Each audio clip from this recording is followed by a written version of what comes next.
I think there is definitely a need to prove yourself to some degree. And I think I felt that quite intensely. The eating disorder is very insidious. It will convince you that the right thing is to not do the right thing, which is eat. The level of detail and back and forth and internal dialogue just doesn't stop. It's just constant volume and noise in your brain. The following is a chat with Charlie Carroll, who is a therapist here at the Priory Wellbeing Centre in Manchester. We wanted to talk about Charlie's background in eating disorders and his journey experiencing that eating disorder to where he is today as a fully qualified therapist, helping people with eating disorders alongside other issues like mental health conditions and also addictions. Enjoy. Hi, Charlie. Hello. Thanks for coming in today to talk to us. I think we wanted to talk to you today just because I know when I started working in the industry, I didn't fully realize that a lot of people such as yourself, like therapists, have a background in a lot of the conditions that they now help people with, as in they've experienced it themselves. And in your case, that's eating disorders. So I thought we'd talk a little bit about your experiences with eating disorders, but then maybe how that's influenced your journey to becoming a therapist, and then also maybe layer in a little bit of discussion about how other people who are in the situation you found yourself in, how they can sort of help themselves as well. So let's start at the beginning. So what eating disorder did you have, and at what age did you start experiencing it? My initial symptoms were when I was 18 years old, in the summer between college and university. The eating disorder was diagnosed as EDNOS, which is eating disorder otherwise not specified, which basically means I had an array of different symptoms that didn't really fit into a category in terms of a diagnosis. It did have elements of anorexic symptoms, equally with some bulimic symptoms in there as well. Yeah. And what sort of symptoms were they? For sure. So I guess the primary one was low body weight. The lowest I got to was 52.5 kilograms. And I am just about 6 feet tall. I was obviously 18, which landed me with a BMI of around 18, 19 ballpark from what I remember. Now I'm obviously 78 kilograms. I've not grown anymore, unfortunately. But I'm 78 kilograms and I'm not particularly big. So 52 kilograms was pretty low, pretty noticeable. Equally, being that low weight, you don't have a very strong immune system. So you get a lot of inflammation, you get a lot of bacterial infections, you have a constant cold. You're physically shaking a lot of the time as well, because you don't have your blood sugars all over the place. Equally, a lot of skin stuff, so rashes, eczema, that kind of thing. And that all just comes from not having enough body fat, just being really, really low in weight. And your body starts malfunctioning. So, classic things like heart palpitations as well, just your body giving you indications that something's not quite right. And that was, I suppose, the main physical symptoms, which I guess are the obvious ones. Obviously, there are some more psychological symptoms, just very high in anxiety, adrenaline dumps at random times of the day, constantly thinking about food, constantly being obsessed with different aspects of food. I've always exercised, but that did increase as well at the time. So loosely, that's the scope of symptoms initially, yeah. What was, do you think, the underlying cause of that? Were there any sort of anything about the environment around you, or something that, some sort of input that you were having psychologically that you think was sort of ended up driving you towards the sort of symptoms? I think when you're 18, and potentially this is a male thing somewhat as well, I think there is definitely a need to prove yourself to some degree. And I think I felt that quite intensely. And I noticed that my performance in all things, whether it was sports, whether it was academically, my performance improved the more cognitive I was. And the thing with not eating as much, the thing with having an eating disorder is that when you're hungry, all you're doing is thinking. You're constantly thinking about food, and it makes your thought very direct and very accurate and sharp. And you become a ghost, essentially. You don't have any emotion anymore. And that's why talking to somebody with an eating disorder is incredibly difficult. They won't hold eye contact with you. it's very hard to appeal to any emotion within them sometimes, especially with the eating disorders, which go more towards the lower end of the weight scale, especially more towards the extreme ends of that scale as well. So roughly had it for around 2 years then? Yeah. You'd say? Yeah. So was there people sometimes say a rock bottom moment. Was there a moment really that you look back on now and you think that was like the catalyst for you realizing you need to make a change? Yeah, absolutely. I actually still go to the exact location that it happened every now and then. Whenever I go past that place, I always pop in just for 10 minutes. But when I was at university, there was a spa shop, which is just a food shop below my accommodation. And they had like a breakfast bar where you can make like a breakfast sandwich, like sausage, whatever it may be. And I remember for some reason I'd been fasting for a few days, like zero fast, so not kind of eating one meal a day. I just mean not eating at all for a few days. And I remember it must have been like 4:30 in the morning, because you don't sleep when you're that hungry. You just wake up hungry and you go to bed, and you think that your sleep problem is because you need the toilet, but it's not. Like, your body just is waking you up because you've not got enough food. And so I'd been up all night, and it was like 4:30 in the morning. I had this crazy heart palpitations, and I remember having these crazy heart palpitations, and this would go on for quite a considerable amount of time. And I'd always think of the shop below and like going and getting some food. And I remember I once did it, and I went downstairs because I finally caved. And I remember going down the stairs and kind of like collapsing semi-consciously on the stairs. So I was kind of like crouched on the stairs, like slightly laying back on the stairs. And I remember that kind of being a bit of a rock bottom. I couldn't even go down to get the damn food anyway, So that was definitely a rock bottom moment. But it's because I went to Lancaster University. Whenever you drive up the M6, which is a road in England, obviously, whenever I drive past it, I'll always get off at that service station and go to the spa and get some food, just as a bit of a like progress thing. I think it's nice to kind of have that comparison between who I am now versus where I was then. And yeah, it's kind of surreal. Every time I go in there, something changes about it, which is always nice to see. I've got an odd sentimental relationship with that shop. Must be quite cathartic to go back and exactly. Yeah, it's part of the journey, I guess, isn't it? Oh, it's awesome. Yeah, absolutely. I remember I did a 50-mile ultramarathon in the Lake District, and then I remember like driving back down to Manchester, and obviously was really proud of myself because I'd done this thing that I'd been working towards, and I was like, obviously in the race, you kind of go through some trials and tribulations, and you have to test your character and be strong and things like that. And I remember driving back and going in there, and yeah, just it's like a full circle thing. It's just a full circle thing, which felt really, really good. Yeah. Just talking about that there, it sounds like you almost came to terms with it yourself. So is that the case, or was there anyone else around you, friends, family, who had either had worries about you, had they expressed those worries, or was that part going on as well? Yeah, absolutely. I've got a copy of a couple of letters that my mum wrote, and she kind of wrote them to me, but didn't give them to me in the end. I think she just wrote them cathartically, just as like she was stressed out. She was just like going to write it down because she kept trying to talk to me, and it didn't really work because I wasn't really there. And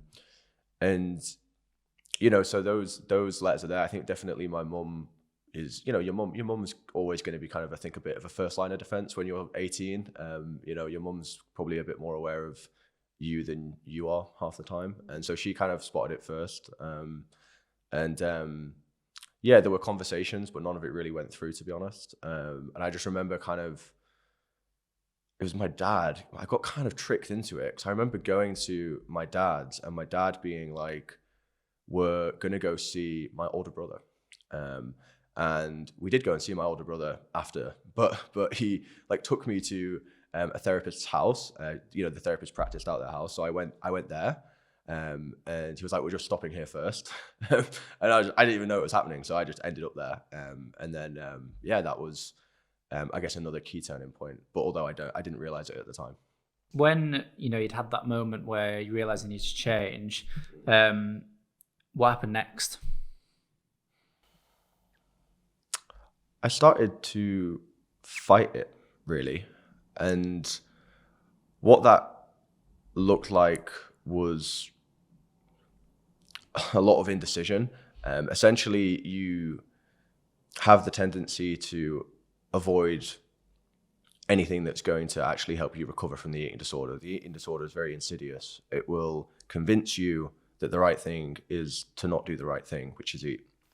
So you end up having these internal dialogues with yourself, which can stretch on quite ridiculously. I remember I'd always get funny looks in supermarkets because I'd just be there for too long.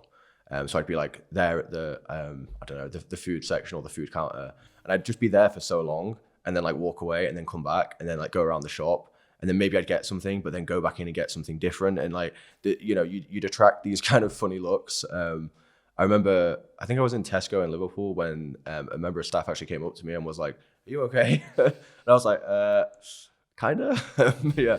That obviously made me get my shopping a lot quicker on that one occasion. But yeah, so it's these kind of clawing for calories, I would describe it as, really small things like, weighing out, trying to increase my caloric intake in order to gain weight is the primary method of recovery from eating disorders where you suffer from a very, very low body weight. And so calories did become something which I did start to track, but that was more for me associated with recovery because it was something I could kind of quantify and be like, okay, if I get this number, 2,000 for these number of days, does the weight go up?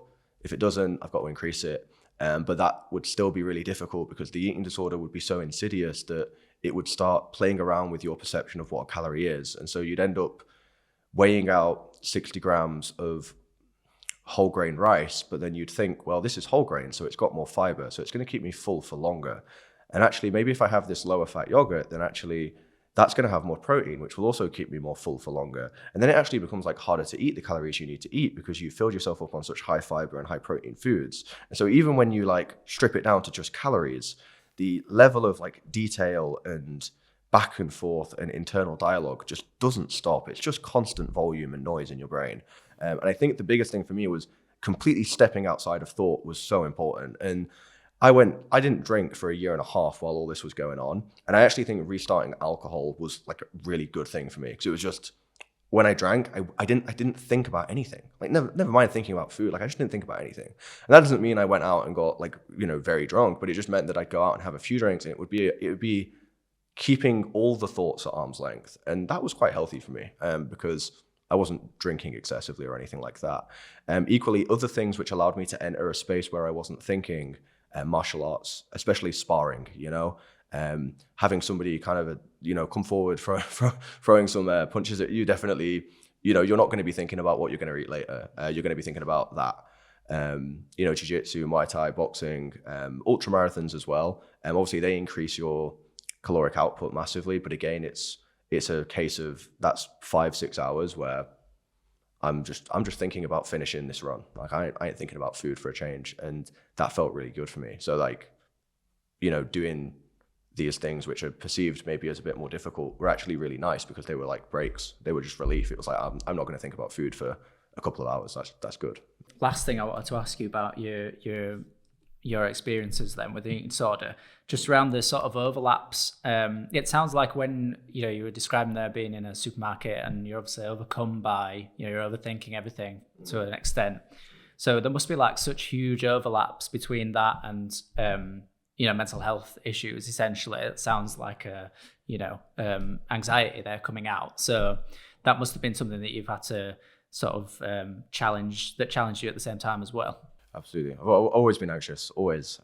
But, anxiety is interesting because there's definitely a level where anxiety and performance kind of go together quite nicely. And I definitely think potentially a lot of the good things that maybe have happened across my limited years have been due to being a bit more anxious. And then obviously like some of the worst things have also probably been due to that as well. But I think more generalized anxiety is definitely something you will often see alongside an eating disorder. And when one overcomes the eating disorder symptoms, the anxiety may abate for a time, but there may still be some just broader anxiety symptoms that need attention. Ultimately, if somebody is thinking about food and they're restricting food especially, it's usually because they're trying to not think about something else. If you don't eat for 12 hours, you will be thinking about food. And the beauty of that is you're not going to think about anything else. You're not going to think about what happened 6 years ago. You're not going to think about any of that. You're just going to think about food. And, definitely it can be a means of escape. It can be a means of avoidance. And it can be a means of trying to control. And that does tend to be something more familiar to those of us with more anxious personalities. Moving on to your journey as a therapist, do you think that your experiences inspired you to get into the role that you're in now? Yes, absolutely. I'd say when I had the primary physical problem from the eating disorder, it was conceived as a physical problem. I was told by people you need to gain weight and things like that. And naturally, when that became a challenge, I realized there was also a psychological problem. And solving that problem then became the primary task. And so that led me towards research. It led me towards buying books. It led me towards podcasts. It led me towards just absolutely, getting myself fully stuck into everything and all things psychological, really, partly because I was desperate, to be honest. And that coincided, obviously studied psychology, which is a little bit fortuitous because I went through clearing, actually. I missed my grades by 1A, which was really gutting. So I went through clearing, but got onto psychology.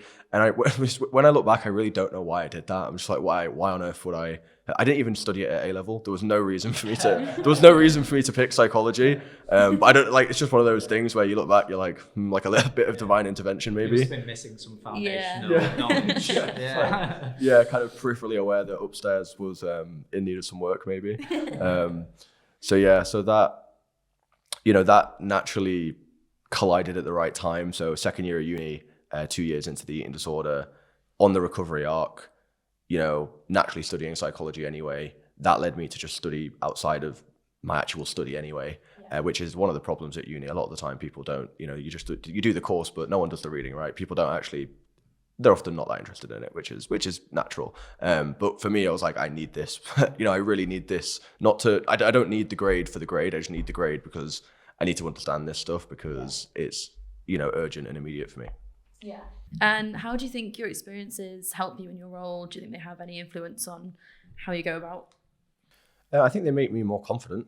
I'm not speaking from purely knowledge, but I think experience is the real authority. And you see that in anything. If Cristiano Ronaldo told you how to kick a football, we'd all be quiet and listen. And I think that's because he's done it, and the evidence is there that he's done it really well. And I think with respect to being now kind of where I am relative to where I was, I've got the photos to kind of prove it to a degree. And I think that a lot of the time what you can see is between a therapist and client, there's often a bit of a glass wall where there's almost a reluctance on the side of the therapist to reveal or open too much, which has sensible origins. But equally, if you're dealing with an eating disorder, you're dealing with somebody who's fundamentally very, very closed off from the world. They're in their own world of eating-related troubles. And I think you have to lead by example with such things. If you want them to open up away from thinking about food and to thinking about other things and thinking about what they want from life and whether they're being the best person for themselves and for their family, you have to open up as well. Otherwise, that'll be harder, I think. Yeah, that's what I was going to ask you. Actually, I was going to say, do you say you were treating someone with, well, it doesn't even have to be eating disorder, it could be anything, I guess, mental health issues, addictions. Yeah, do you tell them about your previous experiences, or do you use that as a way to sort of relate to them, I guess, and do you find that helps them open up more themselves? I think it's interesting. I won't contextually refer to my own experiences in terms of details. I'll try and keep that context vague, but I'll often refer to them almost as external. I'll refer to it as, I knew of somebody, and then X, Y, Z.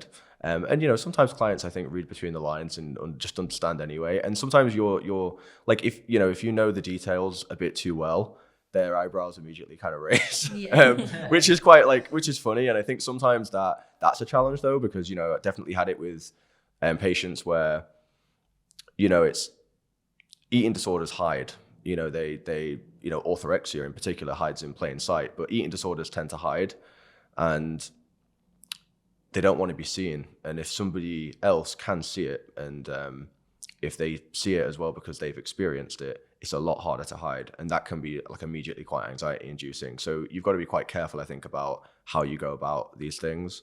And I do think, using the experience without directly referencing it and making it primary is probably the way to go. You mentioned there that people with eating disorders are often closed off from the world.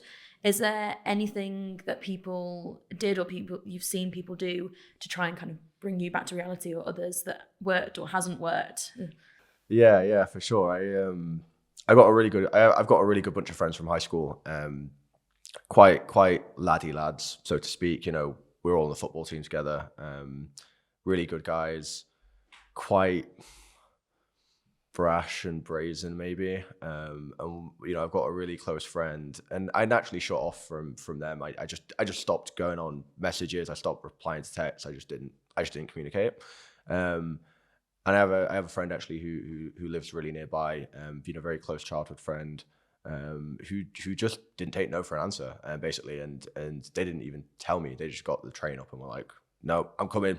I'm not listening." And like a good friend. Yeah. Really good friend. He was a little bit heartbroken, I think, when he arrived, though, because it was quite jarring for him to kind of see the person who'd left versus the person who he came to visit. But then equally, like, he saw the person 3 years later who was kind of back to how he was, which he was obviously really happy about. And he's not somebody who I've seen be emotional on too many occasions, but I think he definitely was emotional when I think he came up to visit me, and I think that was again a bit of a wake up call, because my mum's a bit emotional quite often. So there's not to belittle that, but it definitely is a little bit different when he was emotional, because I was like, like, you're not usually like this. It takes quite a lot to bring this out of you. So, again, that's a wake up call, for sure. Yeah. And then moving on to your experiences treating people with eating disorders, what other kind of key signs or symptoms have you picked up on from other people with anorexia, bulimia? Defenses are your immediate indicator. One simple test might be something as simple as I like a Kit Kat and an apple for lunch. Sometimes I'll have a Kit Kat and an apple as a side, and I'll often just have that on my desk. But it acts as quite a good just prop, because you'll kind of be able to see how much somebody's eye contact diverts towards it, especially if it's kind of positioned behind you. You can tell when somebody's looking at you versus looking over your shoulder. And even something as small as that can be a bit of an indicator. How much is somebody focusing on what realistically is just a non-standard feature of the environment, and yet they may divert and loop back to it, and they may divert towards it, see your eye contact towards them, and then divert away from both, which is obviously quite like it's like, oh, okay, like there's something there. Yeah.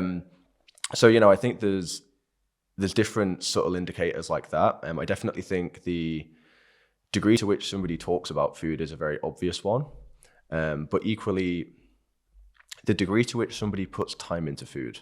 As somebody could have an eating disorder and could not speak about food at all, but there will be an inappropriate amount of time that goes into food, an inappropriate amount of focus, whether that's externally communicated or not.